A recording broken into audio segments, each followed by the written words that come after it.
आज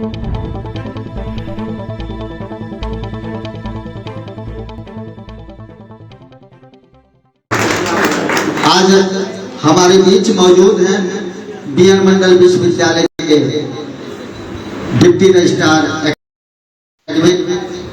के साथ साथ बीएन मंडल विश्वविद्यालय के जनसंपर्क अधिकारी, इसके साथ साथ विभिन्न संगठनों से इनका जुड़ाव रहा है, लगाव रहा है। आप हैं डॉक्टर सुधांशु शेखर जी। आप बहुत ही कम समय में अपनी प्रतिभा का लोहा मनवाया है और मधेपुरा और कोशी क्षेत्र में मैं यूँ कहूँ कि भारत स्तर पे इतने कम उम्र के शिक्षक जो अपना नाम कमाया है उसमें आप एक नंबर पे हैं। प्रांगण मंच परिवार आपका हार्दिक अभिनंदन करता है, स्वागत करता है। आज हमारे बीच मौजूद होंगे, कुछ देर में आएंगे रुपेश कुमार जी जो कि मधेपुरा के जाने माने पत्रकार हैं और रंगकर्मी भी हैं। वो थोड़ी देर में हमारे बीच मौजूद रहेंगे। मैं उनका अभिनंदन करता हूँ, स्वागत करता हूँ। हमारे बीच आज ऑनलाइन पुणे से हम लोगों को संबोधित करेंगे मधेपुरा की समाज सेविका प्रीति यादव जी। मैं भी उनका इस मंच के माध्यम से अभिनंदन करता हूँ, स्वागत करता हूँ। हमारे बीच मौजूद हैं हमारे संस्था के संरक्षक सुकेश राणा जी। सुकेश राणा जी के बारे में हम सभी जानते हैं कि युवाओं में जो कला के प्रति जागृति आई है, कला को मधेपुरा में रंगमंच को एक नई ऊंचाई प्रदान की है। सुकेश राणा जी हमारे बीच मौजूद हैं, वे हमारे संस्था के संरक्षक भी हैं। मैं उनका अभिनंदन करता हूं, स्वागत करता हूं। हमारे बीच हमारी संस्था के सभी सदस्य हैं, मैं सबों का अभिनंदन करता हूं, स्वागत करता हूं। आज के इस कार्यक्रम का संचालन आशीष कुमार सत्यार्थी जी करेंगे, क्योंकि अभी वो उधर कुछ तकनीकी काम कर रहे हैं, इसीलिए उनके बदले मैं कर रहा हूं। मैं चाहूंगा कि कार्यक्रम हम लोग विधिवत शुरू करें। भजन हो चुका, हमारा स्वागत, हमने अतिथियों का स्वागत कर लिया। अब मैं सबसे पहले आमंत्रित करना चाहूंगा अपने संस्था के संरक्षक सुकेश राणा जी को। सुकेश जी, आप तो रंगमंच से जुड़े हैं, रंगमंच को आप एक नई ऊंचाई प्रदान की है। भले संस्था जितना भी हो, लेकिन लगभग हर संस्था में आपके अधिक काम किए हुए युवा काम कर रहे हैं। आप सामाजिक परिवर्तन में रंगमंच की भूमिका विषय पर अपनी बात रखेंगे। सुकेश राणा जी, संरक्षक प्रांगण रंगमंच मधेपुरा। धन्यवाद संजय परमार जी को। कार्यक्रम में उपस्थित हमारे गुरुजी में इस तात्पर्य यह है कि आज रंगमंच के बारे में जो उन्होंने बताया संजय परमार जी ने, आज मधेपुरा में जो रंगमंच की स्थिति पहुंचा है, इस मुकाम पर पहुंचा, उसमें डॉक्टर आलोक कुमार की भूमिका मेरे नज़र में काफ़ी ऊंचा रहा है। जिस अनुशासन को मैंने उनसे सीखा, उसी को मैंने लगभग एक दशक तक रंगकर्म के क्षेत्र में रखा। उपस्थित है आज हम लोग के बीच में डॉक्टर आलोक कुमार जी और इस विश्वविद्यालय के बड़े कहिए, प्राध्यापक कहिए, युवा साथी कहिए,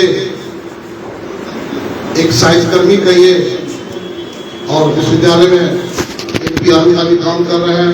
मौजूद है डॉक्टर सुधांशु शेखर जी। साथियों, आज यहाँ पर बड़ी उपस्थिति तो नहीं है, लेकिन जितने भी लोग यहाँ उपस्थित हैं सब कम उम्र के हैं, टीनेज हैं। दो तीन चीज मैं इसको यहाँ प्रकाश में लाना चाहता हूँ। पहला बात ये जान लीजिए कि रंगकर्म है क्या। रंगकर्म क्यों जरूरी है, रंगकर्म का समाज में महत्व क्या है, ये सब जानना जरूरी है। जो भी लोग अपने साथी सभी से बड़े गंभीर हो जाएंगे। धर्मेंद्र जी आप बैठिए, धीरेन्द्र जी बैठिए। तो साथियों, रंगकर्म समाज का आईना है। पहले बात इस बात को आप लोग स्पष्ट रूप से मान लें, समाज का ये आईना है। हम जो दिखाते हैं, जो लोगों के बीच में रखते हैं, वही समाज का सच होता है। माध्यम अलग है कि हम कलाकार हैं, हम कला के रूप में रखते हैं, एक मंच होता है, कार्यक्रम होता है, लेकिन वही चीज हम लोग प्रदर्शित करते हैं जो समाज में, जो यह समाज की जो गतिविधियां होती हैं। इसीलिए रंगकर्म आज के समय में, मैं थोड़ा सा इसलिए रफ्तार शैली में आप लोग के बीच में रख रहा हूं कि सीधे अपनी बात को आप लोग समझिए। रंगकर्म जो है, इसकी महत्व इसलिए भी है क्योंकि जो भी समाज में अच्छी चीजें हैं या बुरी चीजें हैं, जो अपने मन की बातें हैं, जो अपना सोच है, जो आपके मन की इच्छा है, उसको व्यक्त करने का सशक्त माध्यम है। आदिकाल में इसको पंचम वेद का भी नाम दिया गया है, लेकिन आज के दौर में कई लोगों के लिए केवल ये मनोरंजन तक रह गया है, जबकि ये मनोरंजन से ज्यादा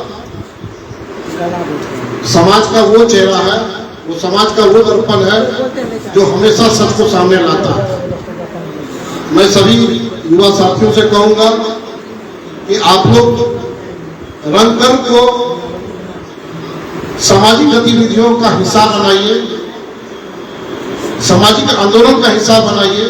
मुझे याद है कि जब 2 अक्टूबर 1996 को मधेपुरा में इट्टा का मैंने यहाँ नींव रखा था, उस समय मुझे पता है कि 275 रुपया में एक पूनम टॉकीज के पास एक हमने कमरा लिया था। उसको मुश्किल से 2 महीना हमने भाड़ा दे पाया, क्योंकि उस समय हम लोग की स्थिति ऐसी नहीं थी। 2 रुपया, 5 रुपया, 10 रुपया कर करके चंदा होता था। लेकिन मैं आपको पूरे दावे के साथ कहता हूं, आज की तरह वो स्थिति नहीं थी। उस समय एक जो रोल था, उसको निभाने के लिए 10-10 लोग खड़े रहते थे। उस समय जो मधेपुरा में रंगकर्म उतना अपडेट भी नहीं था। हम लोग का शैली वही पार्शियल शैली हुआ करता था, जो सोच में था उसी को हम लोग काम करते थे। लेकिन पार्शियल शैली से फिर इटालियन शैली में आते आते 4-5 साल का समय लगा। लेकिन उसका एक बड़ा फायदा ये हुआ कि मधेपुरा जैसे पिछले क्षेत्र में भी बहुत मजबूती के साथ रंगकर्म अपनी सोच के साथ आगे बढ़ता गया।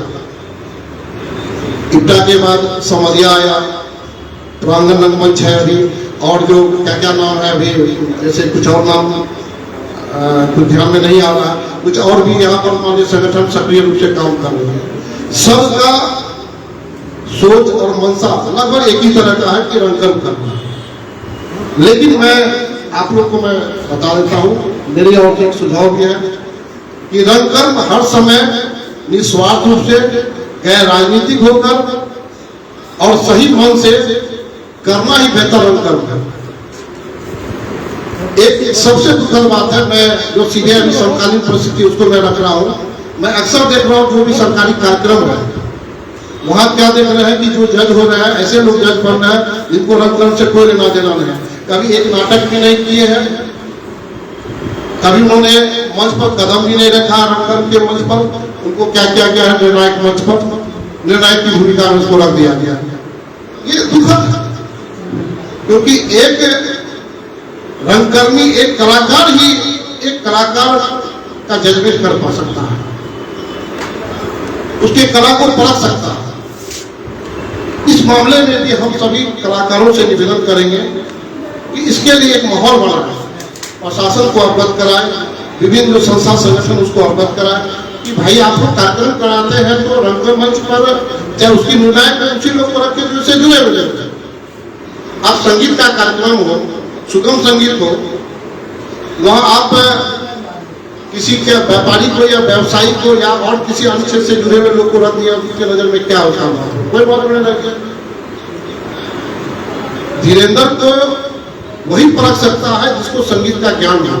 श्रोता अपना अलग चीज है, हमको अच्छा लगा कान में, हमने सुन लिया, हमको बहुत वो गाना कर्मप्रिय लगा तो हमने उसको वाह कर दिया। लेकिन इसका मतलब ये नहीं है कि मैं बहुत जानकार हूँ या मैं उसको जानता हूँ। इसके लिए अगर उसकी कला को परखना होगा, उसी समतुल्य के लोग को बैठाना पड़ेगा ताकि समझ में आए कि धीरेन्द्र क्या गा रहा है। उसी तरह रंगकर में भी है, अभी परिस्थितियां बदल रही है। देखिए बदलाव आ रहा है। अब पहले की तरह आप लोग के पास संघर्ष का कोई बात नहीं है। तो हम लोग के समय संघर्ष था कि अब 5 रुपया 2 रुपया करके चंदा करना है। एक बार मैं एक वाक्य बता रहा हूँ, आलोक सर भी यहाँ बैठे हुए हैं। हमारे गुरुजी हुआ करते थे प्रोफेसर नाइक फारूकी, यूनिवर्सिटी में प्रोफेसर थे। वो हमारे सबसे प्रिय गुरुजी थे। आज जो भी मेरे अंदर ऊर्जा है उनका बड़ा योगदान उसमें है।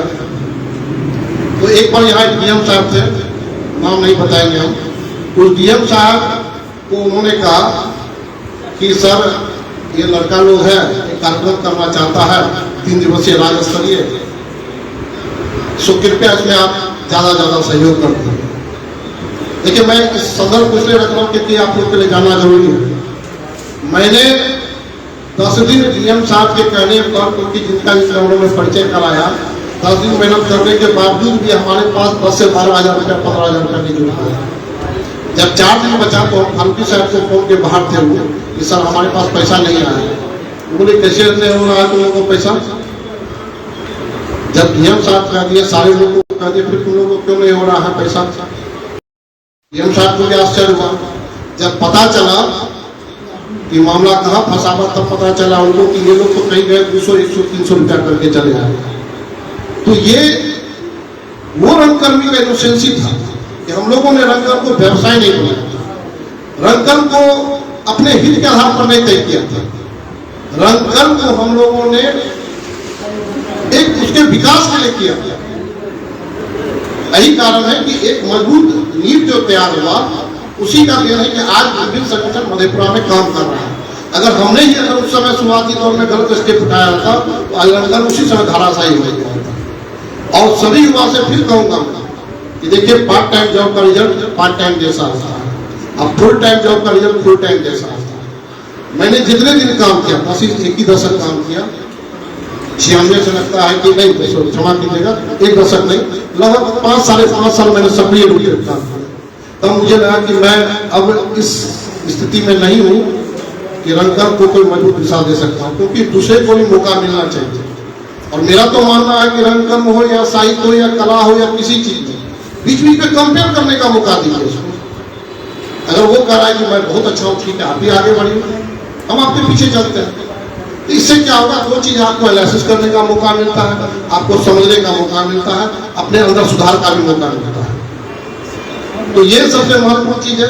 अंत में मैं ये कहना चाहूंगा आप लोगों से कि सबसे पहले अगर आप रंगकर्म कर रहे हैं तो पूरी तरीका से तकनीक को अपनाएं। और हम तो ये कहेंगे आप लोगों से कि नुक्कड़ की पद्धति को निश्चित रूप से स्वीकार कीजिए।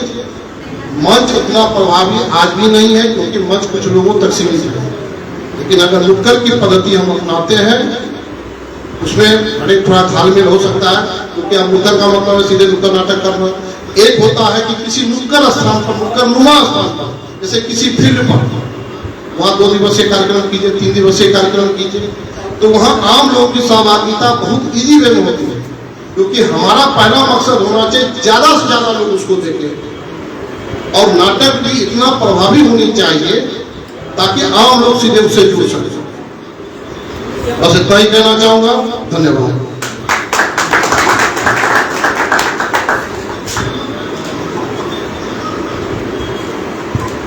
बहुत बहुत धन्यवाद।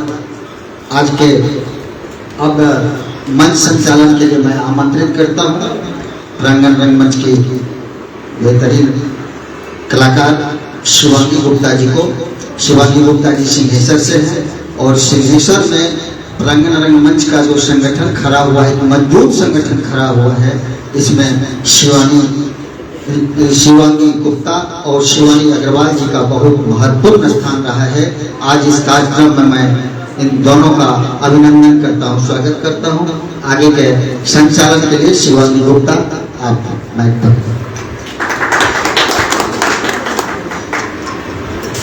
सबसे पहले मैं थैंक यू सो मच धन्यवाद कहना चाहती हूँ सर का, जिन्होंने मुझे ये मौका दिया कि मैं प्रांगण रंगमंच से जुड़ पाई और आज यहाँ पे खड़ी हूँ। और आप सभी को विश्व रंगमंच दिवस की ढेर सारी शुभकामनाएं। आपका बहुत बहुत धन्यवाद सर, जो आप लोगों ने अपने कीमती समय में से हम लोगों के लिए थोड़ा सा टाइम निकाला और यहाँ पे आए। तो जैसा कि अभी हम सब लोग सर को सुन रहे थे, उन्होंने बहुत सारी अच्छी अच्छी बातें बताई हैं। अगर हम सब अपने जीवन में उन सबको उतारें तो हम लोग सही मायने में एक कलाकार कहलाएंगे और एक अच्छे व्यक्ति बनेंगे अपने जीवन में। एक बार जोरदार तालियां सुकेश राणा सर। साथ ही इसके बाद में अब हम लोगों के बीच दो शब्द रखने के लिए डॉक्टर सुधांशु शेखर, जो कि बीएनएमयू के कुल उप सचिव हैं। एक बार जोरदार तालियों से उनका स्वागत किया जाए।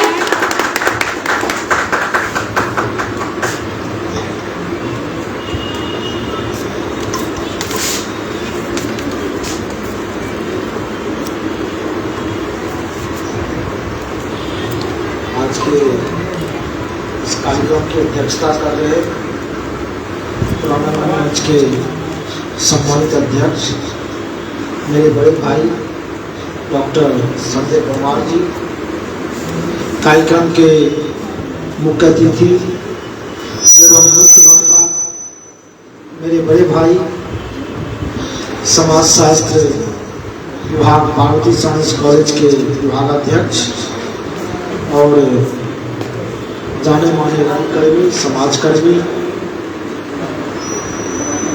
आलोक भैया, हमारे बड़े भाई सुकेश राणा जी एवं आज के इस कार्यक्रम में उपस्थित सभी लोगों के प्रति मैं आभार व्यक्त करता हूं कि आप सबों ने मुझे आज के इस कार्यक्रम में भाग लेने का अवसर दिया है। और मैं प्रांगण रंगमंच को विशेष रूप से अपनी ओर से बधाई देता हूं। उन्होंने आज विश्व रंगमंच दिवस पर यह कार्यक्रम आयोजित किया और मुझे इसमें भागीदारी का अवसर दिया, इसके लिए मैं आभार व्यक्त करता हूं। और मैं पहले ही यह स्पष्ट कर देना चाहता हूं कि आप लोगों ने एक बुझात व्यक्ति को आमंत्रित कर लिया है, एक ऐसे व्यक्ति को आमंत्रित कर लिया है जो कि रंगकर्मी नहीं है। इसलिए मैं क्षमा प्रार्थी भी होऊंगा अगर हमसे इस बोलने में कोई त्रुटि रह जाएगी तो आप लोग उसे क्षमा करेंगे, क्योंकि मैं कोई रंगकर्मी नहीं हूँ। मैं आप लोगों के लिए एक तरह से आउटसाइडर हूँ। लेकिन कभी कभी आउटसाइडर का जो ऑब्जर्वेशन होता है, जो अवलोकन होता है, वो भी कभी कभी आपके काम आ सकता है। तो इसी दृष्टि से आप हमारी बातों को लेंगे और पहले ही मैं कह चुका हूँ, अगर उसमें कोई कमियां रहेंगी तो आप उसे माफ करेंगे। हमारे बड़े भाई सुकेश सर ने बहुत सारी बातें कही हैं और निश्चित रूप से मैं चाहूँगा कि हमारे जो भी युवा रंगकर्मी हैं उनकी बातों को गंभीरता से लेंगे और उस पर निश्चित रूप से अमल करने का प्रयास करेंगे, क्योंकि जो रंगकर्म का जो मूल्यांकन आज समाज करेगा वह आपको देखकर करेगा। जैसे कि आज मैं प्राध्यापक हूँ, मेरे कार्यों से आप पूरे प्राध्यापक समाज का मूल्यांकन करते हैं। वैसे गलत है, लेकिन होता यही है समाज में कि हमें देख करके मैं अगर कोई गलत काम कर रहा हूँगा, आप देखेंगे तो आपको लगेगा सारा शिक्षक इसी तरह का होता है। तो उसी तरह से जब आप रंगकर्मी हैं, अपने आप को अगर दावा करते हैं, कहते हैं कि नहीं, वो तो बात की बात है, लेकिन आप दावा करते हैं और माने जाते हैं, तो निश्चित रूप से जो सुकेश भाई इशारा कर रहे थे कि आपके कार्यों को देखकर, आपके व्यवहार को देख करके जो समाज है वो पूरे रंगकर्मी का मूल्यांकन करेगा, पूरे रंगकर्म का मूल्यांकन करेगा। इसलिए हमें हमेशा सतर्कता रखनी चाहिए अपने कार्यों के प्रति, अपने व्यवहारों के प्रति। ये तो मुझे बहुत अच्छा लगा सुकेश सर की बातों में, इसलिए आप उनकी बातों पर इसका ध्यान रखेंगे। और हम सबों की ये जिम्मेदारी है ये समाज हम सबों से मिलकर बनता है। समाज कोई वैसी चीज नहीं है जो कि कोई एक चीज से बनता। जैसे कि मैं कहूँ कि पुरांगण रंगमंच क्या है, तो कोई नहीं बता सकता कि पुरांगण रंगमंच ये मधेपुरा होटल है, कि कला भवन में कभी कोई कार्यक्रम होता है, या इसका जहाँ कार्यालय है वो पुरांगण रंगमंच है, इसका अध्यक्ष पुरांगण रंगमंच है, या जो कुछ कलाकारों ने बढ़िया प्रदर्शन कर दिया। पुरांगण रंगमंच क्या है?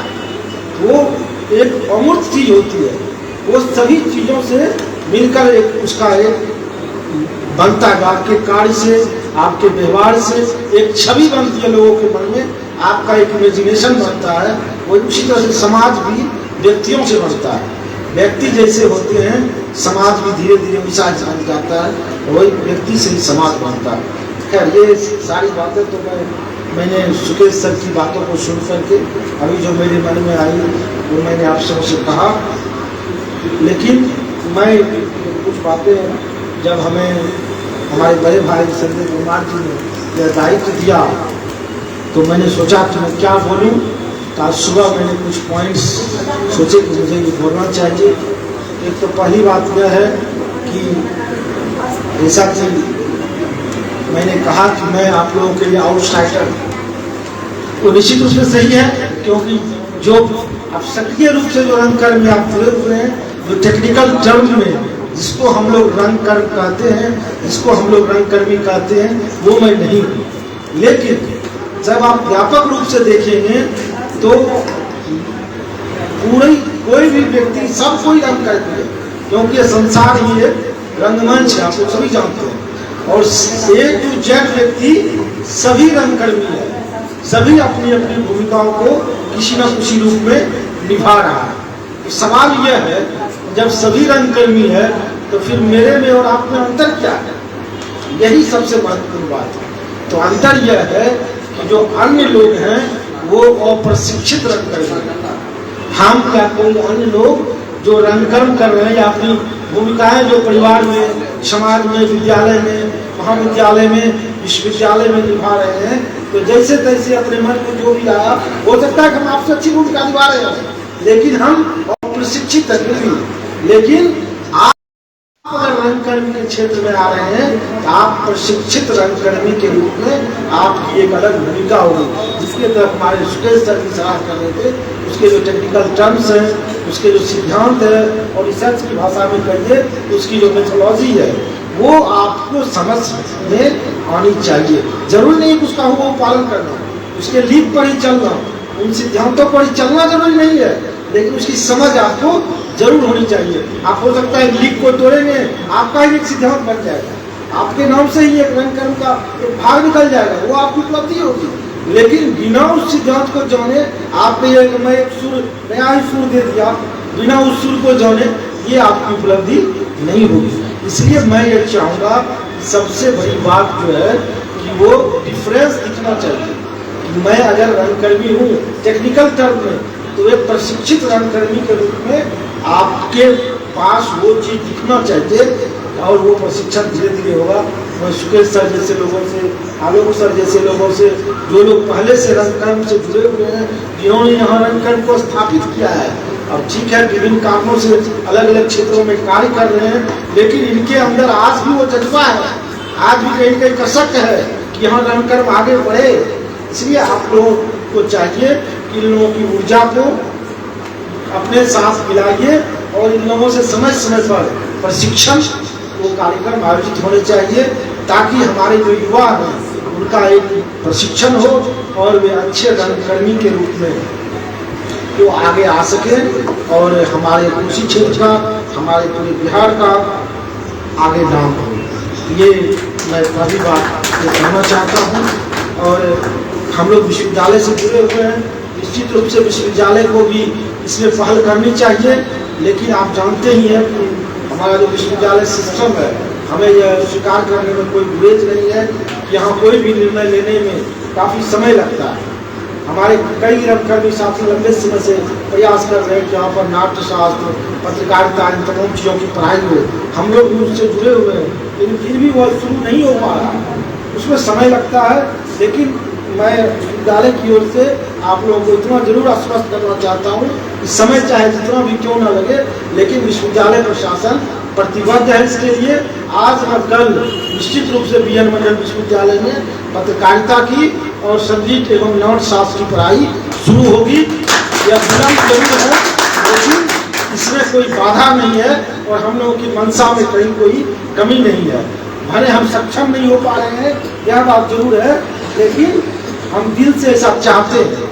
अगर कहीं नहीं हो पा रहा है, उसे आप हमारी अक्षमता, विश्वविद्यालय की अक्षमता मान करके आप उसे माफ करने का कष्ट करेंगे।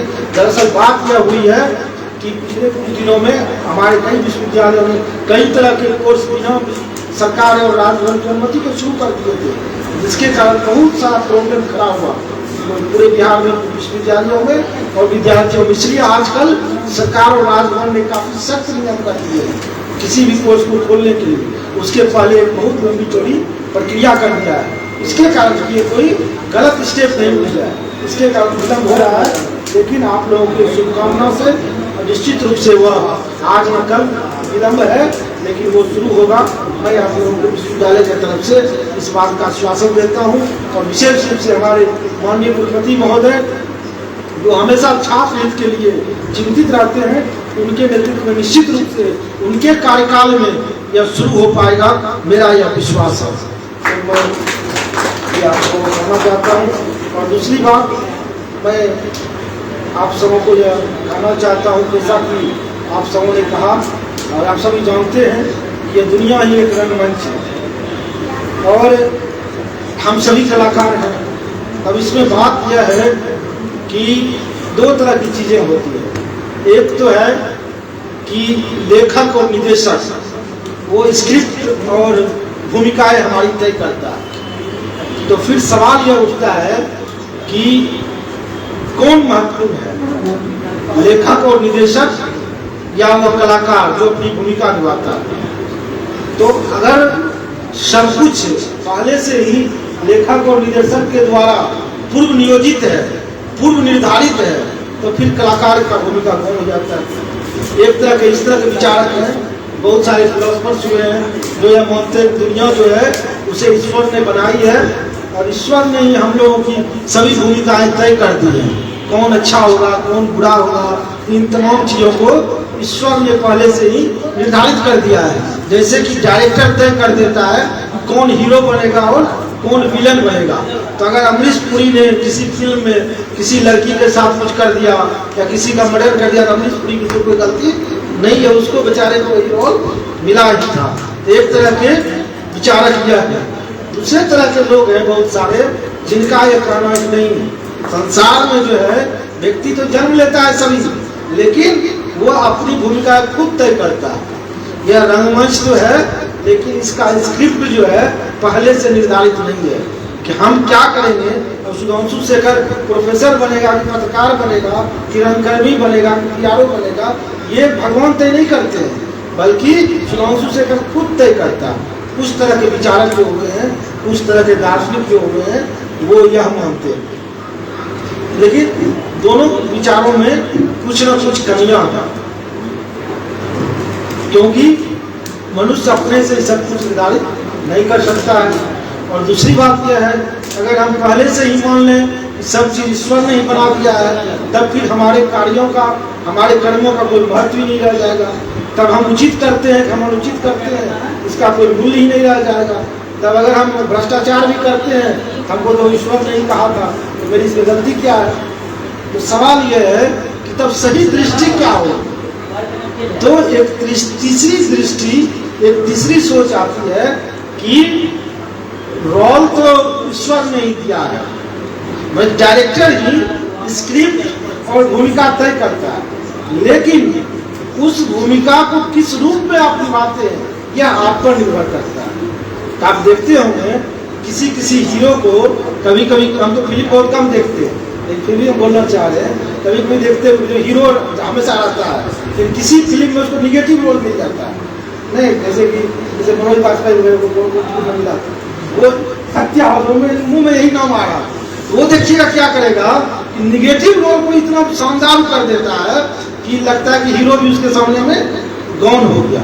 मतलब क्या होगा, कि डायरेक्टर और स्क्रिप्ट लेखक ने तो उसकी भूमिका तय की, लेकिन उस कलाकार ने उस भूमिका को किस रूप में जीवंत किया, इसमें उसकी महत्वपूर्ण भूमिका रही और वो अपने आप को वो स्क्रिप्ट से भी आगे लेकर चला जाता है और जो भूमिका उसकी तय होती है उससे भी आगे लेकर के वो चला जाता है। तो अगर आप जीवन को भी देखें तो जीवन में भी ऐसा होता है, बहुत सारी चीज़ें पूर्व निर्धारित है।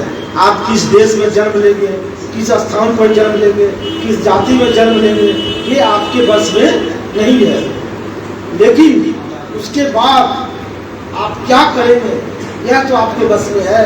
निश्चित रूप से वो आपके बस में है, बहुत हद तक आप ऐसा कर सकते हो। इसलिए मैं चाहूँगा कि आप सभी अपनी अपनी भूमिकाओं को अच्छे तरीके से निभाएं और जितना भी संभव हो सके जो रोल आपको मिला है या आपने उसको चुना है, दोनों चीज होता है। देखिए कभी कभी क्या है कि डायरेक्टर ही तय कर देता है आपको, कभी कभी बड़ा हीरो होता है, कभी हीरो नहीं लेंगे, होता है ना, तो आप खुद चुनते हम ये दीजिएगा तो लेंगे, नहीं तो आपके साथ काम नहीं करेंगे। तो आपने जो रोल चुना है या आपको जो रोल मिला है, दोनों तरह से हो सकता है, लेकिन आप उसको अच्छे तरीके से आप उसे जिम्मेदारी के साथ और एक अपने विशिष्ट रूप से आप उसको निभाइए ताकि वो आपका नाम हो और आपकी विशिष्ट पहचान बने। और आपके पहचान के साथ ही हमारी पहचान जुड़ी हुई है, हमारे मधेपुरा की पहचान जुड़ी हुई है, हमारे पूरे कोसी क्षेत्र की और पूरे बिहार की पहचान आपके पहचान के साथ जुड़ी हुई है। इसलिए मैं आप सबों से यह अनुरोध करना चाहता हूँ। और यही बात हमारा जो टॉपिक है, हमारा टॉपिक है कि समाज परिवर्तन में रंगकर्म की क्या भूमिका होती है। तो सबसे पहली बात तो यह है कि परिवर्तन क्या होता है। तो आप जानते हैं बहुत सारे विचारक, गौतम बुद्ध ने भी और पश्चिम के भी है, प्लेटस आदि कई विचारकों ने, वेस्टर्न के भी और इंडियन भी कई विचारकों ने कहा है पूरा संसार परिवर्तनशील है। आप लोग सभी जानते हैं परिवर्तन तो होते ही रहता है संसार में, फिर परिवर्तन हम लोग जरूरत क्या है, लेकिन नहीं, परिवर्तन जो होते रहता है वो तो समान परिवर्तन है, लेकिन विशेष परिवर्तन अगर हमको लाना है तो आप लोगों ने सबों ने न्यूटन का नाम सुना होगा और न्यूटन का तीसरा लॉ सब लोग जानते हैं ना, क्या है तीसरा नियम? गति का तीसरा नियम जो है कि प्रत्येक क्रिया की विपरीत प्रतिक्रिया होती है, लेकिन पहला नियम बहुत कम लोग जानते हैं। पहला नियम क्या है?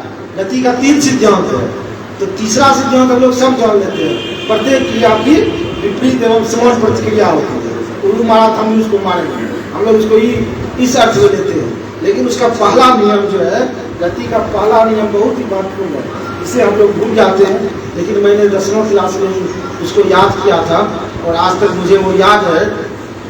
वो उसका पहला सिद्धांत है कि कोई भी वस्तु तब तक अपनी स्थिरा या गत्यावस्था को बनाए रखती है जब तक कि उस पर कोई बाह्य बल कार्य न करे। मतलब क्या हुआ कि कोई भी चीज अगर स्थिर है तो तब तक स्थिर ही रहना चाहेगी जब तक उस पर कोई बाहरी बल नहीं लगेगा।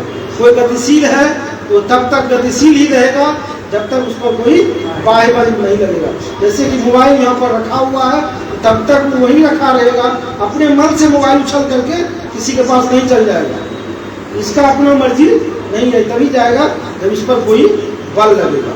उसी तरह से कोई चीज चल रही है गाड़ी तभी रुकेगी जब हम उसको रुकेंगे, क्या घर्षण से रुकेगा। तो मतलब ये हुआ कि परिवर्तन के लिए क्या करना पड़ता है? बल लगाना पड़ता है, फोर्स लगाना पड़ता है। उसी तरह से समाज भी जो है, समाज तो व्यक्तियों से बनता है, कोई भी समाज जो है जैसा रहता है वो उसी तरह रहना चाहता है, उसको कहते हैं यथास्थिति। और बहुत सारे विचारक भी हैं जो कहते हैं यथास्थिति बने रहना चाहिए। वन व्यवस्था अगर बनी हुई है, शोषण चल रहा है तो चलते रहना चाहिए, नहीं स्त्रियों का अगर शोषण हो रहा है तो होते रहना चाहिए, दलित लोगों का शोषण हो रहा है तो होते रहना चाहिए, ओबीसी लोग वंचित हैं तो उनको वंचित ही रहने देना चाहिए। लेकिन बहुत सारे जो विचारक हुए हैं, हमारे समाजवाद की धरती है, भूपेंद्र राव को नमन करते हैं कि ऐसे लोगों ने यह कहा नहीं, जो यथास्थितिवाद है वो गलत है, जो परिवर्तन होना चाहिए।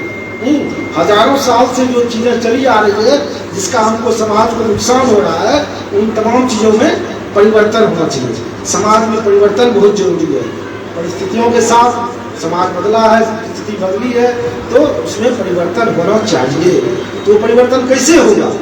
न्यूटन का पहला गति का नियम है, परिवर्तन तभी होगा जब उसमें हम फोर्स लगाएंगे, बल लगाएंगे। तो रंग कर्म भी एक बल है। समाज को परिवर्तन करने के लिए बहुत सारे कारकें, बहुत सारी चीजें कार्य करती हैं, उसमें एक रंग कर्म भी है। रंग कर्म भी एक ताकत है, रंग कर्म भी एक शक्ति है, रंग कर्म भी एक माध्यम है जिसके द्वारा हम समाज को परिवर्तित कर सकते हैं। और समाज को कैसे परिवर्तित करेंगे? हम तो पहले बात कर रहे थे समाज का तो हम का कोई चीज है ही नहीं, जैसे कि प्रांगण रंगमंच को कहाँ खोजने जाएंगे, तो समाज को कहाँ खोजने जाएंगे? तो खोजेंगे कहाँ? हम व्यक्तियों में खोजेंगे। अगर प्रांगण रंगमंच का कोई एक व्यक्ति पूरे राष्ट्रीय स्तर पर आ जाता है तो प्रांगण रंगमंच खुद राष्ट्रीय स्तर पर आ जाता है। उसी तरह से अगर हम समाज के व्यक्ति को परिवर्तित कर देते हैं तो समाज खुद ब खुद परिवर्तित हो जाता है। तो इसलिए रंग कर्म की बड़ी भूमिका है समाज परिवर्तन में, क्योंकि रंग कर्म व्यक्ति को परिवर्तित करता है। अगर आप सचमुच में रंग कर्म से जुड़ते हैं, अगर आप दर्शक के रूप में भी जुड़ते हैं, कलाकार के रूप में जुड़ते हैं, तब तो आपका पूर्ण रूपांतरण ही हो जाएगा, आपका जीवन ही बदल जाएगा। निश्चित रूप से आप अन्य लोगों से एक बेहतर मनुष्य आप होंगे। इसलिए मेरा 100% ये मेरा मानना है कि रंगकर्मी समान लोगों से बेहतर मनुष्य होता है, उसके अंदर समान लोगों से अधिक संवेदना होती है। वो सामाजिक समानता, स्त्री पुरुष समानता, जातिवाद के खिलाफ, इन तमाम चीजों के प्रति उसकी चेतना अधिक होती है। टीम भावना, मिलजुल कर रहना, समानता का भाव, ये तमाम चीजें रंगकर्म हमको सिखाती है। जो रंगकर्मी है उसमें तो परिवर्तन होता है, ये स्वतः परिवर्तन होता है। लेकिन अगर आप दर्शक के रूप में भी रंगकर्म से जुड़ते हैं तब भी आपकी चेतना में, आपके मनोभावों में कहीं न कहीं परिवर्तन होता है। अगर आप 1 घंटे के लिए मुझको देखते हैं, वह भी आपके मन पर, आपके मस्तिष्क पर, आपके चेतना पर प्रभाव डालता है, और वो प्रभाव फिर आपके कार्यों में परिलक्षित होता है, आपके व्यवहारों में परिलक्षित होता है। फिर आप अपने घर में परिवर्तन लाते हैं, आप फिर समाज में परिवर्तित होता है। मान लीजिए कि किसी नाटक को देखते हुए आपके मन में एक चेतना जग गई, हमको अपने पत्नी के साथ अत्याचार नहीं करना चाहिए, तो कल आप सुबह अपनी पत्नी के साथ अत्याचार नहीं करेंगे, निश्चित रूप से आपका परिवार बदल जाएगा, फिर आगे समाज बदल जाएगा। तो निश्चित रूप से रंगकर्मियों की एक बड़ी भूमिका सामाजिक परिवर्तन में है, और मैं चाहूँगा कि आप सभी इस भूमिका को समझें और उसे आगे बढ़ाएं। और लास्ट में सिर्फ मैं यह कहना चाहूँगा कि अब एक सबसे बड़ा सवाल यह है कि पूरा टॉपिक तो बहुत बड़ा है, पूरा समाज को परिवर्तित कर देना, पूरी दुनिया को बदल देना है। और हम लोग तो बहुत छोटे छोटे लोग हैं, हम लोग सभी साधारण परिवारों से निकले हैं, हम लोग का कोसी का पिछड़ा इलाका भी है, तो हम पूरे समाज को या पूरे देश को, पूरे बिहार को या पूरे दुनिया को कैसे बदलेंगे? क्या यह संभव है कि हम और आप सब मिलकर, या मिलकर को तो छोड़िए, हम और आप अकेले क्या इस पूरे समाज को और पूरी दुनिया को बदल सकते हैं? मेरा यही लास्ट क्वेश्चन है। आप लोग में से अगर कोई बताना चाहे हाँ या नहीं, हम लोग में कोई एक आदमी अगर चाहें तो क्या इस पूरी दुनिया को बदल सकते हैं?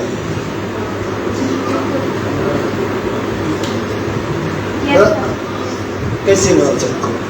हम सबको नहीं सुधार सकते, लेकिन हम खुद को सुधार सकते हैं।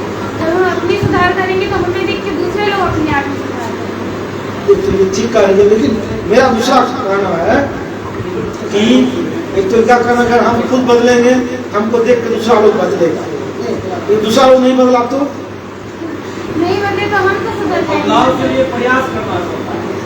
जैसे उनका भी कहना सही, बदलाव प्रयास करना पड़ेगा। प्रयास करना पड़ता है तो हम प्रयास कर सकते हैं, भले ही संख्या बदला हो, लेकिन प्रयास कर सकते हैं। हो सकता है हमसे 1, 2, 4 लोग उससे भी तो प्रयास कर सकते हैं, एक हम शुरुआत कर सकते हैं। जी बिल्कुल, निश्चित रूप से सब समाज बदलाव, निश्चित रूप से शॉर्ट में कहा जाता है खुद बदलो जग बदलेगा। जग बदलेगा, निश्चित रूप से कहा जाता है। लेकिन मैं उन्हीं की बातों को दोनों लोगों ने देखा, बिल्कुल सही कहा। मैं ये कहना चाह रहा हूँ कि जैसे कि अभी जैसे हम लोग हैं, अभी यहाँ पर हैं, सपोज कीजिए कि कमरा ही एक संसार है, ठीक है? अभी इसका एक फोटोग्राफी आप देख लीजिए, मन कमरा ही संसार सपोज कीजिए, और मैं अभी इधर आ जाता हूँ, यहाँ आ गया, तो क्या इस संसार में परिवर्तन हुआ या नहीं हुआ? बोलिए, यही रूम ही सिर्फ संसार है, तो परिवर्तन हुआ या नहीं हुआ? इस पर आप लोगों ने कुछ नहीं किया। सिर्फ क्या किया, मैंने अपनी पोजीशन को बदल दिया। अगर फोटो लिए होंगे दिलखुश जी, पहले वाला फोटो और अभी का फोटो में अंतर है। आप लोग बताइए, दोनों एक फोटो है कि अलग फोटो है? तो अलग फोटो में तो बदला है नहीं, बदला है नहीं। फिर से फोटो लेकर देख लीजिए आप, मैं जब यहाँ हूँ तब का फोटो और जब मैं यहाँ हूँ तब का फोटो। अगर दोनों फोटो सेम है तब हम अकेले इसको नहीं बदल सकते, लेकिन अगर दोनों फोटो सेम नहीं है, अगर दोनों फोटो अलग है, तो निश्चित रूप से मैंने अकेला, आप लोग का कोई योगदान नहीं है। आपका कोई योगदान मेरे यहाँ से पहुँच जाने में, संजय भैया बगल का कोई योगदान, या इनका आलोक भैया का कोई योगदान, किसी का कोई योगदान नहीं है। मेरा मन हुआ, हम यहाँ नहीं खड़ा रहना चाहते हैं, हम वहाँ खड़ा रहना चाहते हैं, और मैंने इस पूरे कमरे को, अगर ये मेरे लिए तत्काल दुनिया है, तो मैंने बदल दिया। उसी तरह से जरूरी नहीं है कि आपको देख के दूसरा बदला कि नहीं बदला। सिर्फ अगर आप बदलते हैं तो अगर आप सिर्फ आप बदलते हैं तो आप के बदलने मात्र से, सिर्फ आपके बदलने मात्र से उतने हिस्से की दुनिया बदल जाती है। मान लीजिए एक छोटा सा अंश, अभी अगर पूरे दुनिया को मेरा फोटो लिया जाएगा ऊपर से, हम लोग दिखेंगे नहीं उसको। मान लीजिए अंतरिक्ष में जा करके कोई हम लोग का फोटो लेगा तो लोग नहीं दिखेंगे, लेकिन अगर माइक्रोस्कोप से छोटा से छोटा अंश भी वो परिवर्तन जरूर होगा। इसलिए मेरा यह मानना है कि हम अकेले पूरी दुनिया को बदल सकते हैं, क्योंकि हम अपने आप को बदल सकते हैं, और जरा सा जरूरी है पूरे बदल सकते कि हम मैंने कि अभी क्या कहते हैं प्रोफेसर हैं, तुरंत ही हम प्रधानमंत्री बन जाए, तभी बदलाव होगा, वो नहीं है। अगर मान लीजिए कि आज हम अगर थोड़ा सा भी परिवर्तन करते हैं अपने आप में, मान लीजिए मुझे बहुत गुस्सा आता है, मैं आज से संकल्प ले लूँ कल से हमको कम गुस्सा करना है। और आज मैं दिन भर में 4 बार गुस्साता था, कल अगर 3 बार गुस्साता हूँ, यह भी एक परिवर्तन है। और इतने अर्थों में मैंने दुनिया को बदल दिया। दुनिया को जो 4 गुस्सा जा रहा था प्रत्येक दिन, 4 गुस्से की इंटेंसिटी जो दुनिया के वातावरण में जा रही थी, उसमें 3 ही जा रही है। ये 3 बोतल हम अगर ये बर्बाद कर रहे थे रोज, तो आज से हम संकल्प में 3 बोतल बड़ा पानी नहीं पिए हैं, 2 ही बोतल पिए में, एक कचरा कम हुआ नहीं। इसलिए हमको ये नहीं सोचना कि हम नहीं कर सकते, हम बिल्कुल कर सकते हैं, छोटे स्तर पर भी, और वह भी महत्वपूर्ण है। एक विचारक ने कहा है, 1 स्टेप इज एनफ। अगर हम एक कदम भी आगे बढ़ाते हैं परिवर्तन की ओर भी, वह भी महत्वपूर्ण है और वह भी होना चाहिए। ये नहीं पूरा दुनिया को बदलने के चक्कर में हम लोग कुछ करे ही नहीं, बड़ा से बड़ा काम करने के चक्कर में हम कुछ करते ही नहीं है, ये गलत है।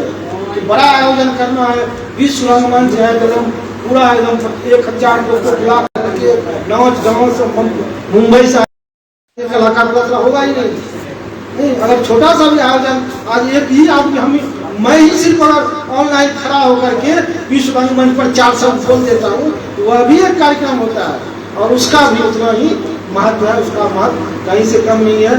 आप हमारे बड़े भाई लोग सब आ गए हैं, रंगकर्मी भी है, वक्ता भी है, मैं ज़्यादा समय नहीं लूँगा। आप सबों के प्रति मैं आभार व्यक्त करता हूँ, आप हमसे इतना लगाव रखते हैं और हमें आप अपने कार्यक्रमों में आमंत्रित करते हैं, और मैं आप सबों के प्रति आभारी हूँ।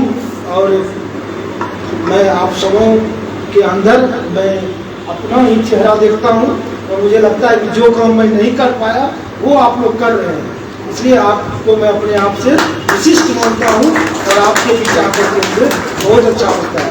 क्योंकि लास्ट में मैं बता दूँ, अभी मुझे भी बहुत शौक रहा है रंग कर्म का, लेकिन दुख मेरा ये है जिन जिन चीज़ों का मुझे बचपन से शौक रहा, मैं उसमें से एक भी चीज़ नहीं जानता। जैसे कि एक रंग कर्म करना, जैसे कि लट्टू चलाना होता था, हमको बहुत मन करता था, आज तक चलाने नहीं सीख पाया। जिन जिन चीज़ों का मुझे शौक रहा, मैं वो चीज़ न तो सीख पाया न तो मैं कर पाया, इसलिए मुझे बहुत अच्छा लग रहा है आप लोगों के बीच आकर। लेकिन मैंने 1-2 बार अपने TMB कॉलेज में नाटकों में भी भाग लिया था, और एक बार हमारे यहाँ कश्मीर हमारा है वो नाटक हुआ था, हमारे माननीय पूर्व मुख्यमंत्री जगन्नाथ मिश्रा जी भी आए थे उसमें, तो मैंने उसमें आतंकवादी की भूमिका निभाई थी। कश्मीर का वो आतंकवादी था, और उसका डायलॉग मुझे अभी भी याद है। मैं फाइल्स चल रहा है कश्मीर फाइल्स भी चल रहा है। मैं लास्ट में सिर्फ आप उस डायलॉग को बोल करके अपनी बात समाप्त करूंगा। खामोश कासिम, आतंकवादी जंग में रिश्ते का कोई वजूद नहीं होता। इस तरह का मेरा उसका एक डायलॉग था। तो बहुत बहुत धन्यवाद आप लोगों का। बहुत बहुत धन्यवाद। जब भी मैं सर से मिलती हूँ तो उनसे हमेशा कुछ ना कुछ नई चीज मुझे सीखने के लिए मिलती है। और आई होप कि आप लोगों को भी सर की बात अच्छी लगी होगी, आप लोग कुछ सीखे होंगे।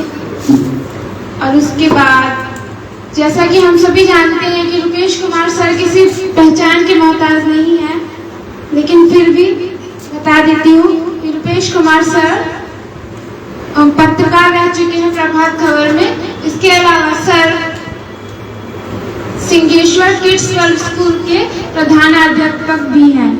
सर के लिए एक बार जोरदार क्लैपिंग से इनका स्वागत किया जाए। इसके बाद अब विश्व रंगमंच दिवस के अवसर पर हम सभी के बीच डॉक्टर आलोक कुमार सर हैं, तो मैं उनसे निवेदन करती हूँ कि वो आए और हम सबके बीच अपने शब्द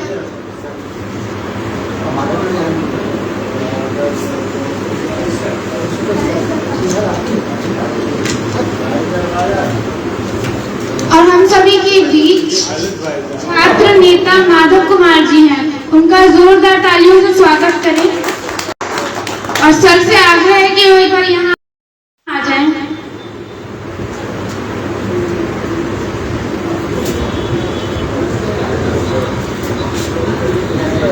आपका भी बहुत बहुत धन्यवाद सर कि आपने अपने कीमती समय में से हम लोगों को समय दिया। और इसके बाद हम लोग डॉक्टर आलोक कुमार सर को भी सुनेंगे, लेकिन उससे पहले हम लोग रुपेश कुमार सर के विचार जानते हैं। सर आपसे निवेदन है आए अपने विचार हम सभी के बीच रखें।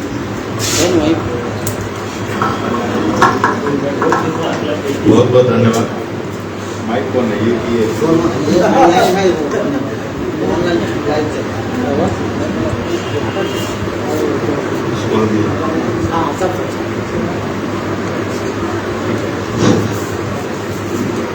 आप सभी का बहुत बहुत धन्यवाद।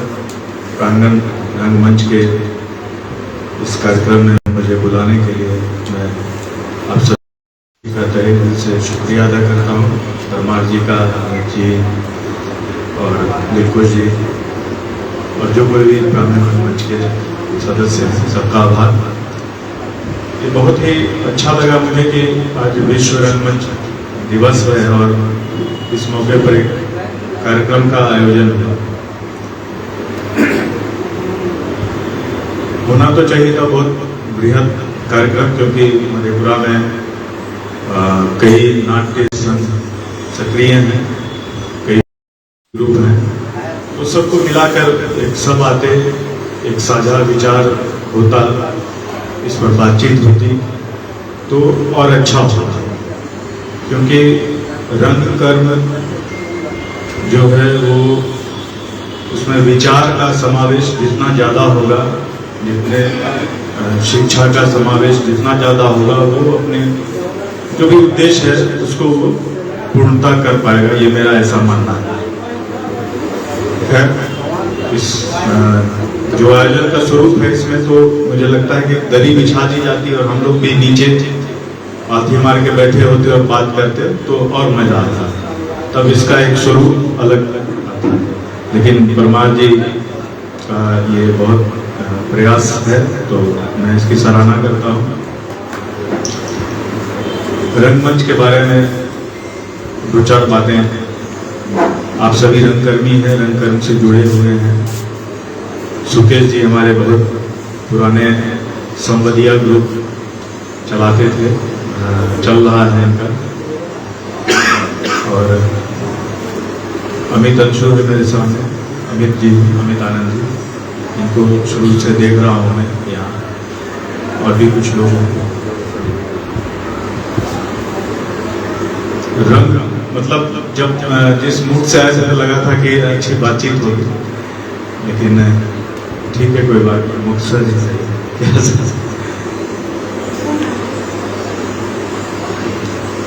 रंग कर्म जब से मानव सभ्यता का विकास हुआ है, तब से सभ्यता के विकास के क्रम में तमाम तरह तरह की कलाओं का भी विकास हुआ। उसमें एक रंग कर्म है, नाट्य कर्म, जो एक विधा भी है जिसकी पढ़ाई भी होती है। मानव ने जब अपना कला कहते हैं तब विकसित होती है जब समाज जो है वो एक विकसित समाज की पहचान है कि उस समाज में कला का विकास किस तरह होता है। और एक बार जब समृद्ध समाज हो जाता है तो कला जो है वो अपनी पूर्णता को प्राप्त करती है, चाहे वो ललित कला हो, नाट्य शास्त्र हो, लेखन हो, कुछ भी, कोई भी कला।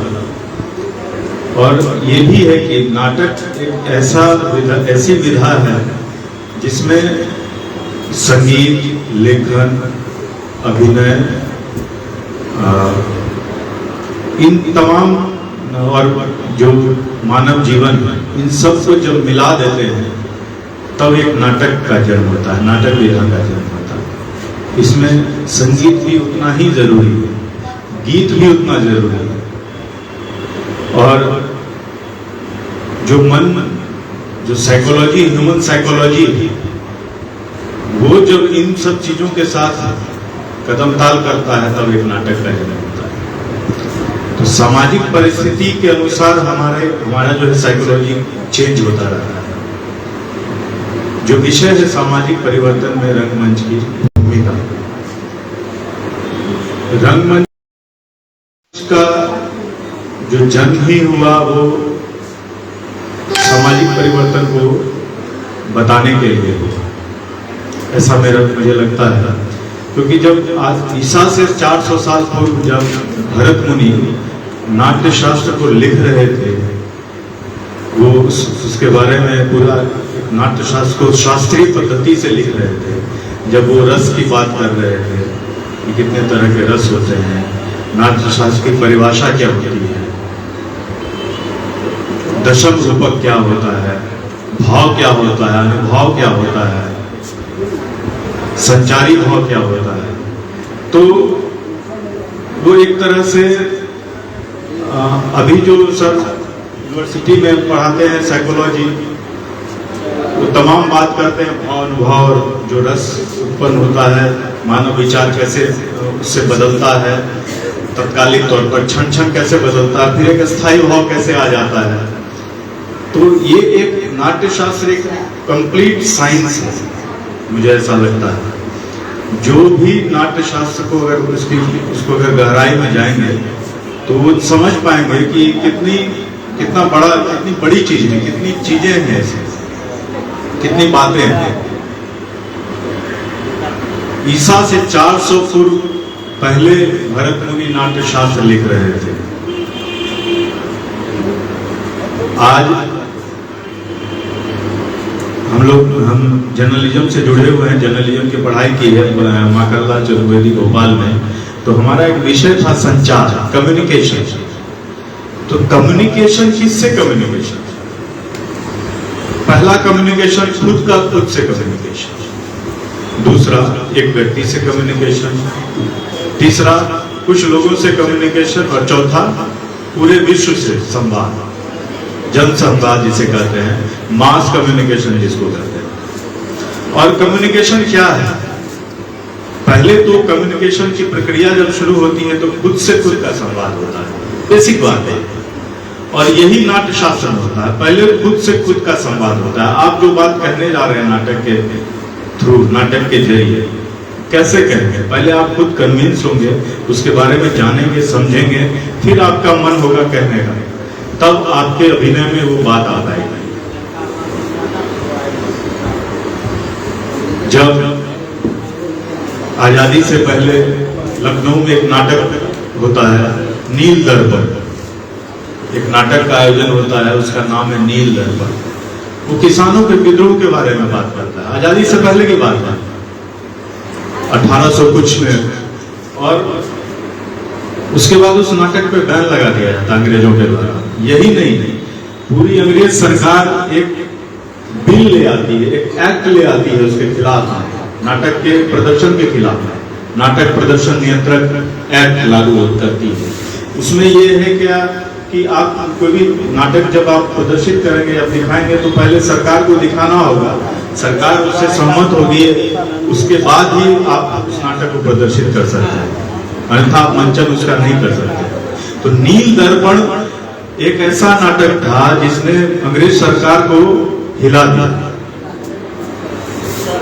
तो नाटक तो इतना सशक्त माध्यम है सामाजिक बदलाव करने का। आजादी के समय जब तमाम कवि और वो लिख रहे थे, लेखक लिख रहे थे, तो नील दर्पण नाटक एक माइलस्टोन बन गया उस समय कि कैसे लोग अंग्रेज जो है वो हिलने लगे और नाटक के बारे में कानून लाना पड़ा को।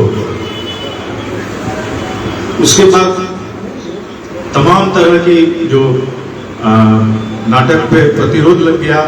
उसके बाद क्या हुआ कि लेखक और नाटककार अपनी बात को प्रतीक और बिंब के सहारे कहने लगे। वो नाटक लिखते थे, नाटक का प्रदर्शन भी होता था, लेकिन कहते थे, कवि कहता था क्या कि आधी रात में कोयल बोल रहा है और आजादी कह रहा है कि मुझे पिंजरे से आजाद करो। चलो कविता जो है, तो कोयल क्या है, वो देश का प्रतीक है, और वो जेल जो पिंजरा है वो गुलामी का प्रतीक है। तो प्रतीक के सहारे लेखक, नाटककार और कवि अपनी बात कहने लगे, कहना नहीं छोड़ा, प्रतीक और बिंब का सहारा दिया। जब कमिटी बैठी कि क्या कह रहा है ये भाई कविता में, तो ये तो कोयल की बात कर रहा है, ये तो पिंजरे की बात कर रहा है। लेकिन जो जिन तक बात पहुंचानी थी वो उस बात को समझ रहे थे कि क्या कहना चाह रहा है। सर 4 लोग हैं हम लोग यहाँ इस हॉल में, कृपया बातें ना करें। तो सामाजिक बदलाव क्या हुआ? आजादी के समय ही जो एक राष्ट्रवाद की भावना आने लगी, जो कि हमारा देश गुलाम और इसको आजादी चाहिए, तो राष्ट्रवाद की भावना इन्हीं कलाओं के माध्यम से आई, नाटकों के माध्यम से आई, कविताओं के माध्यम से आई, कहानियों के माध्यम से आई। राष्ट्र तब लोग जो है जन जागृति के लिए नाटक का उपयोग किया गया बहुत बड़े बड़े। भारतेंदु हरिश्चंद्र ने भारत दुर्दशा लिखी। अंधेर नगरी चौपट राजा क्या है? वो हम कहानी सुन के उसको हंस सकते हैं कि 2 शिष्य थे ऐसे किए वैसे, लेकिन वो अंग्रेज के शासन काल का मजाक उड़ाने के लिए, वो व्यंग करने के लिए वो नाटक लिखा गया था, अंधेर नगरी चौपट राजा। उस तरह के जनमानस पे वो एक करारा प्रहार था। जयशंकर प्रसाद लिख रहे थे नाटक, भारतेंदु हरिश्चंद्र ने तो कई नाटक लिखे आजादी के आंदोलन को लेकर, अंग्रेज के खिलाफ। बंगाल से शुरू हुआ, हिंदी में हुआ, फिर मराठी में ये शुरू हुआ, लगातार होता रहा नाटक। और फिर सबसे बड़ी भूमिका जो नाटक, जब नुक्कड़ नाटक जब आ गया, नुक्कड़ नाटक जब अस्तित्व में आया, नुक्कड़ नाटक कैसे आया? शुरू हुआ रूस से। रूस में जब समाजवाद आया, साम्यवाद की स्थापना हुई, तो जन जागृति के लिए नुक्कड़ जगह जो है कलाकार छोटी छोटी नाटक चौक चौराहों पर प्रस्तुत करते थे और जनता को जागृत करते थे। वहां से चला, फिर चीन में जब कुमिंतांग पार्टी की सरकार बनी और उसके खिलाफ मौत से तुम जब किसानों को इकट्ठा करने लगे, तब वहां बड़े पैमाने पर नुक्कड़ नाटक का प्रयोग हुआ और वहां से वो भारत चला आया धीरे धीरे। यूरोप के लगभग सभी देशों में नुक्कड़ नाटक बहुत बड़े पैमाने पर, फिर भारत आया और भारत में देखिए ना नुक्कड़, जब इफ्ता की स्थापना हुई आजादी के बाद 44 वगैरह में, 44 में, ये 46 में से, ये 43 में जब इफ्ता की स्थापना हुई, तो उसने भी इसको भारत में बड़े पैमाने पर बहुत नुक्कड़ नाटक होने लगे, नुक्कड़ सभाएं में। उससे क्या होता था, कहीं भी चौक चौराहे पे कोई ताम झाम नहीं, कोई स्टिक नहीं, कुछ नहीं, अपनी बात करने के लिए वो वहाँ चौक चौराहे पर एक सभा करते थे और नाटक करते थे, लोगों को जागरूक करते थे। वो बहुत आसान था करना और ज्यादा प्रभावी था, तुरंत अपना प्रभाव दिखाता था। तो उसको जो है लेकर के जगह जगह वो नुक्कड़ सभाएं होने लगा, नुक्कड़ नाटक आयोजित होने लगे। और आजादी के बाद भी गाजियाबाद में सफदर हाशमी की हत्या हो जाती है नुक्कड़ नाटक करते हुए, हत्या कर दी जाती है सरकार समर्थित अपराधियों द्वारा, क्योंकि वो सरकार के खिलाफ में अपनी बात कर रहे थे। तो नाटक जब भी जनता से जुड़ता है तो वो सरकार सत्ता के खिलाफ में होता है, तभी वो अपनी बात कह सकता है, तभी वो अपने प्रतिरोध उसमें आता है। नाटक जब जनता के लिए तभी उपयोगी होता है जब उसमें प्रतिरोध होता है, और प्रतिरोध जब भी सत्ता के पक्ष में नाटक खड़ा होगा तो हमेशा ऐश्वर्य होगा, भोग और विलास होगा। और जब वो जनता के पक्ष में खड़ा होगा नाटक तो उसमें प्रतिरोध के स्वर आएंगे, और नुक्कड़ नाटक वही प्रतिरोध लेकर आया। आज स्थिति बदली हुई है, लेकिन फिर भी जब बाढ़ आती है इस इलाके में तो आलोक सर जैसे लोग घोघो रानी लिखते हैं। प्रतिरोध आज भी, लेकिन कम हो गया, प्रखरता कम हो गई। नाटक बहुत ही सशक्त माध्यम है, सिनेमा है, नाटक सिनेमा का जन्म ऑडियो विजुअल मीडियम है सिनेमा, और नाटक भी ऑडियो विजुअल मीडियम है। लेकिन नाटक में क्या है कि आपको रीटेक नहीं है। सिनेमा एक तकनीकी चीज है जिसने नाटक को बहुत हद तक रिप्लेस किया, लेकिन नाटक अभी नाटक है। जिस समय पृथ्वीराज कपूर थिएटर भी चला रहे थे, सिनेमा भी बना रहे थे, लेकिन थिएटर का महत्व उससे कभी कम नहीं हुआ। राज कपूर, फिर उनकी पोती संजना कपूर, थिएटर लगातार चलता। राष्ट्रीय नाट्य विद्यालय जैसे संस्थान की स्थापना होती है, पूरे देश में कई राज्यों में नाटक स्कूल स्थापित होते हैं। आज नाटक की पढ़ाई है ताकि आप उसको समझ सके, लेकिन उसको आप जब तक जनता के लिए इस्तेमाल नहीं करेंगे चीजों का, अपनी जो गलत हो रहा है समाज में, तब तक नाटक में वो प्रतिरोध, वो सामाजिक बदलाव का वाहक नहीं बनेगा नाटक। हम लोग भी याद है कि मेला वगैरह में नाटक होता था सिंहेश्वर में कभी कभी, तो चंबल की कसम और इस तरह का नाटक सब होता था छठ में या कहीं। तो वो एक अच्छी बात थी, कहीं ना कहीं उसी से कोई एक कला हो तो फिर उसके बदलाव की बात हो। जब कला ही खत्म होने लगे, आज प्रांगण रंगमंच और संवदिया, यहाँ और भी कुछ ग्रुप है मधेपुरा में, इप्टा है।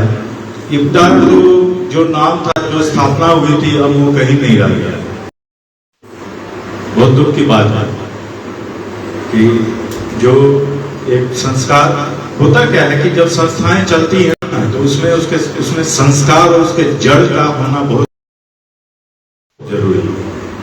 और जड़ और संस्कार मिलते हैं आपके जो बुजुर्ग हैं, जो पहले से लोगों ने कहा है, परंपराएं बनाई हैं, और जो अभी जो नया क्या चल रहा है, तीनों के समावेश से एक कोई संस्था जीवित रहती है, जिंदा रहती है। जिंदा है कहने का तभी वो चीज है जिंदा जब वो कुछ कर रहा है, जो प्रतिरोध कर रहा है, गलत को गलत कह रहा है, सही को सही कह रहा है। तो नाटक रंगमंच जो है हमेशा से,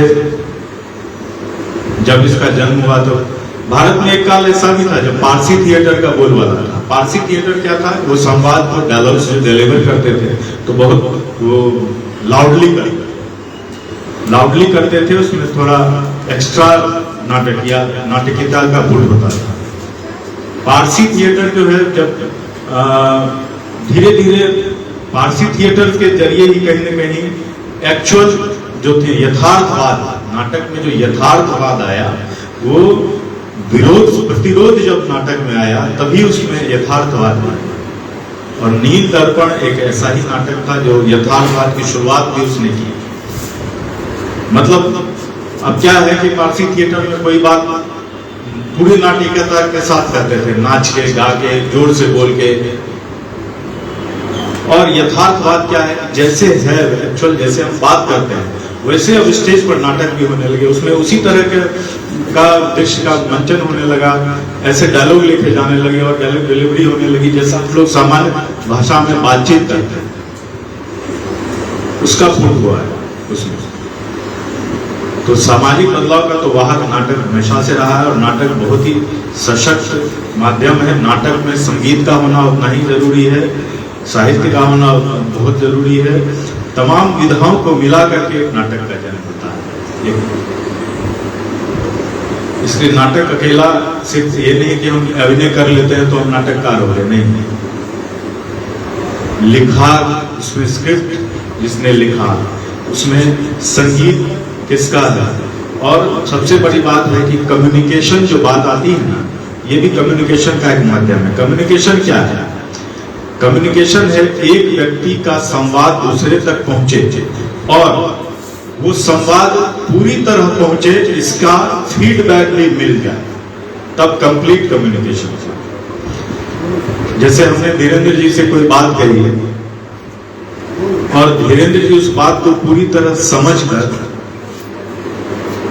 हमको फीडबैक कर दें कि हाँ वो समझ चुके हैं, और तब वो एक कंप्लीट कम्युनिकेशन होता है, नहीं तो एक तरफा कम्युनिकेशन होता है। और आप समझिए इस बात को कि कम्युनिकेशन कितना महत्वपूर्ण चीज है कि सरकार से लेकर के जितने विज्ञापन एजेंसी, टीवी पर आप जब देखते हैं, मोबाइल पर, तो उसमें ऐड आता है। ऐड पूरी तरह कम्युनिकेशन पर आधारित है कि आप, आजकल तो आर्टिफिशियल इंटेलिजेंस आ गया है, आप 2-4 चीज मोबाइल पर सर्च करेंगे और उससे संबंधित ऐड आपको तुरंत 1 मिनट के अंदर उसका संबंधित ऐड दे। आप अमेजोन पर जूता खोजिए, उसके बाद देखिए, लेते रहिए जूता का डिजाइन, बार बार आपके मोबाइल पर जूता जूता जूता जूता, कौन सा जूता किस कंपनी का आ जाए। कैसे? आर्टिफिशियल इंटेलिजेंस वो काम कर रही है कंपनियां। आप सर्च कीजिए, तुरंत चला गया कोई जूता चाहिए, उसका जूता दिखाने लगेगा। आपके मनोभाव को समझकर वो आपको फीडबैक दे रहे हैं, वो आपके सामने वो ऐड दे रहे हैं। ये कम्युनिकेशन का छोटा सा बहुत शक्तिशाली एक उदाहरण है। इसलिए हमेशा ये ध्यान रखिए कि जब नाटक हो तो कितना कम्युनिकेट वो कर रहा है। प्रांगण रंगमंच नाटक भी करे, तमाम प्रोग्राम तो करते ही हैं, आप नाटक भी कीजिए। और आलोक सर जैसे लोग, सुधांशु सर जैसे लोग आपके साथ हैं, सब लोग, तो नाटक का मंचन भी कीजिए। आप बाहर से आप कहेंगे तो हम बाहर से हम भी मदद कर देंगे, बाहर से आएंगे, ट्रेनर ट्रेन कर देंगे, ट्रेन देंगे, एक आध रिहर्सल करा के। फिर तो चीज़ों को समझना पड़ता है कि जो स्क्रिप्ट है वो कितना संवाद कर रहा है, और हम जब अपनी बात बोलेंगे ही नहीं उसको तरीके से, तो वो कम्युनिकेट नहीं होगा। तो जिनको हम बताना चाह रहे हैं, जिनके लिए हम चाह रहे हैं, बदलाव चाहते हैं, वो ऑडियंस हो, वो दर्शक से कनेक्शन हो जाए, तभी नाटक की सफलता हो। और तभी वो अब भी बहुत शक्तिशाली माध्यम है नाटक। आप भी जो बदलाव समाज में लाना चाहते हैं, तो आप इसको बहुत ही इस टूल के रूप में इस्तेमाल कर सकते हैं नाटक को बदलाव लाने के लिए। पहले तो करता ही रहा है, कई बदलाव हुए हैं। तो यही मेरा मैसेज रहेगा। आप लोग को बहुत बहुत शुभकामनाएं। आप लोग इसको जारी रखिए। आपसे फिर से सबका बहुत बहुत धन्यवाद।